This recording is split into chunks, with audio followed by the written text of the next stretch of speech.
વાયરસને સમજી લઈએ.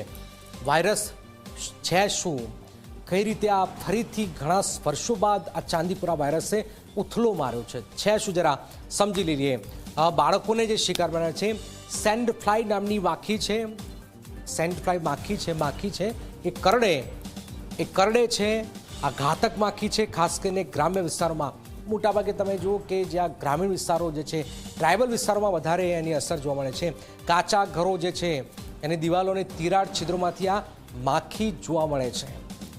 માખી ત્યાં જોવા મળે છે અને ત્યાર પછી ભેજયુક્ત ખાસ કરીને લીંપણવાળું જે ઘર હોય એના વાતાવરણમાં માખી મોટા ભાગે જોવા મળે છે. તો તમે જો પોશીના જાઓ, અંતરિયાળ વિસ્તારમાં જશો તો તમને આ ઘટનાઓ બને છે. ટ્રાઇબલ વિસ્તારોમાં મોટાભાગે હજુ પણ માટીના ઘરો છે. આવી જગ્યાએ જ આ ચેપ ફેલાવતી માખીઓ ફૂલે ફાલે છે, એટલે કે વધારે એ જોવા મળતી હોય છે અને વધારે એનું ઘર હોય છે.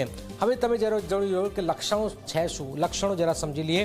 તો રોગની શરૂઆતમાં જ બાળકને અચાનક જ તીવ્ર સડનલી અચાનક જ તાવ આવી જાય છે. નંબર 1. નંબર 2, તાવ બાદ સતત ઝાડા ઉલટી અને શરીરમાં ખેંચ આવે છે.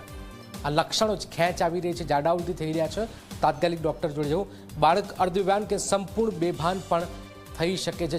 આપ જુઓ કે કેટલા 5ના મોત થયા છે. ત્યાર પછી આગળ વધીએ. અંગોમાં દુખાવો પણ થાય છે. અર્ધબેભાન, સંપૂર્ણ બેભાન પણ થઈ શકે છે. અંગોમાં પણ દુખાવો થાય છે. લક્ષણો દેખાતા તુરંત બાદ જ બાળકને સારવાર આપી તાત્કાલિક, આવા લક્ષણો તો તાત્કાલિક સારવાર આપી 24-43 કલાકમાં સારવાર ન મળે તો બાળકનું મોત થાય છે. એટલે મૂળ વસ્તુ એ છે કે આસાનીથી આ વસ્તુ લેવાની નથી. બચવું હોય તો શું થઈ શકે જરા એને સમજી લઈએ. બચવા માટે ઘરની દિવાલોને તિરાડોને સિમેન્ટ કે માટીથી પૂરી દેવી જોઈએ. દિવાલોને સિમેન્ટથી પૂરી દેવી જોઈએ.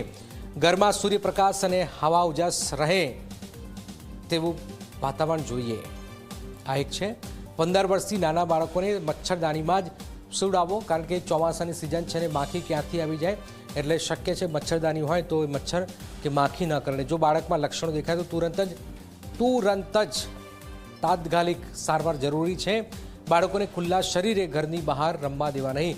મોટાભાગે પૂરેપૂરું શર્ટ પહેરે, પેન્ટ પહેરે, ચડ્ડી કે ચડ્ડો ન પહેરે. પૂરેપૂરું નાનકડું બાળક હોય છે તો એને આપણે બહુ કપડાં નથી પહેરાવતા, તો પૂરેપૂરા કપડાં પહેરાવો તો કદાચ એનાથી બચી શકાય. ઘરની આસપાસ કચરો, મૂળ ગંદકી ન આવવી જોઈએ.